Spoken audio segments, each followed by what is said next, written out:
Hello বন্ধুরা, কেমন আছেন সবাই? সুচিস ক্যানভাসের একটা নতুন ব্লগে আপনাদের সকলকে স্বাগত জানাই। আজকে আপনাদের সাথে একটা অন্য রকমের রেসিপি শেয়ার করব।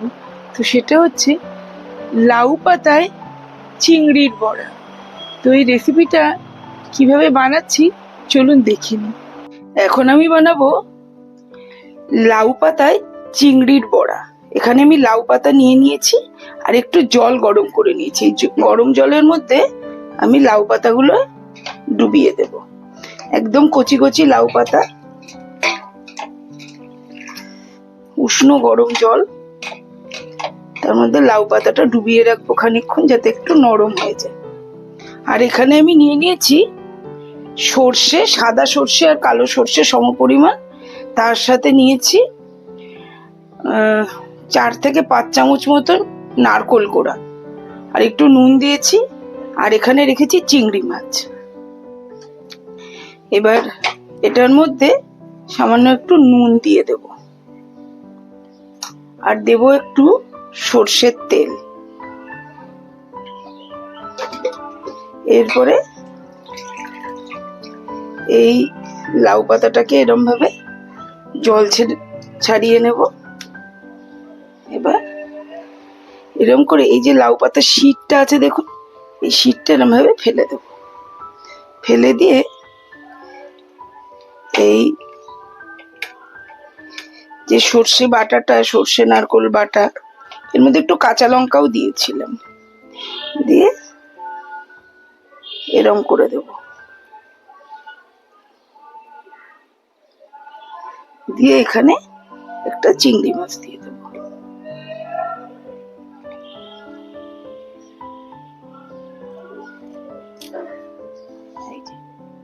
ঠিক এরম করে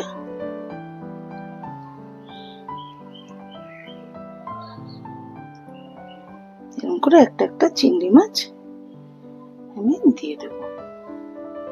দিয়ে আমি এটাকে মুড়ব। এটাকে মুড়ে নিয়ে জাস্ট এরম ভাবে মুড়বো, এরম এরম এরম,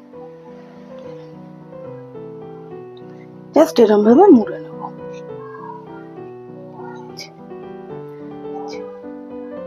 এরম ঠিক এরম ভাবে মুড়ে আমরা ব্যাটার ফ্রাই করব। তাহলে আমি লাউ পাতাগুলো আগে রেডি করে নিই, তারপরে যখন ব্যাটার ফ্রাই করব তখন আপনাদের আবার দেখাবো। এই যে আমরা লাউ পাতার স্টাফিংটা দিয়ে এরম ভাবে রেডি করে রেখেছি। এইবারে এখান থেকে সমপরিমাণ বেসন, আর মানে 1:1 এই রেশিওতে বেসন আর ময়দা নেব। তাই দিয়ে আমরা ব্যাটারটা বানাবো।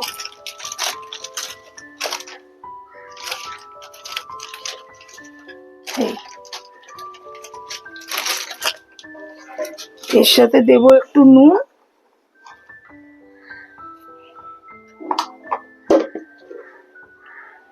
আর 1 পিঞ্চ এখানে আমি দেব বেকিং সোডা।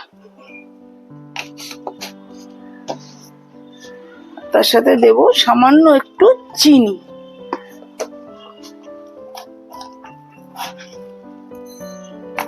আর দেব একটু হলুদ গুঁড়ো,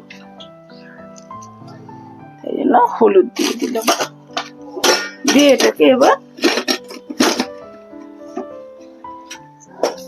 ব্যাটারটা গুলে রাখবো। আর তেলটা গরম হতে হতে আমি এখানে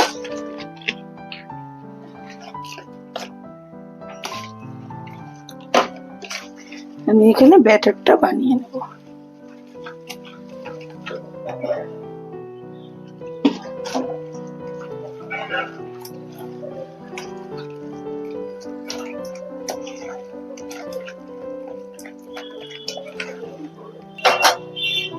তেল গরম হয়ে গেছে। এবারে আমি এই ব্যাটারে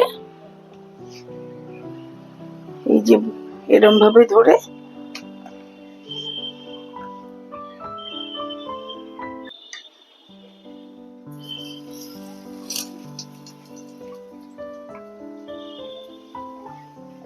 ধরে এরম ভাবে আমরা দিয়ে দিলাম।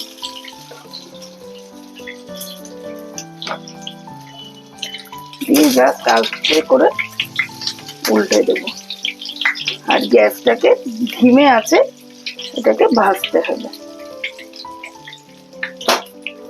এইভাবে বড়াগুলো সব পরপর আমি ভেজে নেব। আমি বড়াগুলো তুলে নিয়েছি। আমার বড়াগুলো একদম ভালো করে ক্রিস্পি ভাজা হয়ে গেছে। এবারে এটা গরম গরম ভাতের সাথে সার্ভ করব। আমার এই ভিডিওটি যদি আপনাদের ভালো লেগে থাকে তাহলে লাইক, শেয়ার, কমেন্ট এবং সাবস্ক্রাইব করার অনুরোধ রইল। সবাই ভালো থাকবেন, সুস্থ থাকবেন। দেখা হবে সুচিস ক্যানভাসের পরের একটি নতুন ব্লগে। টাটা।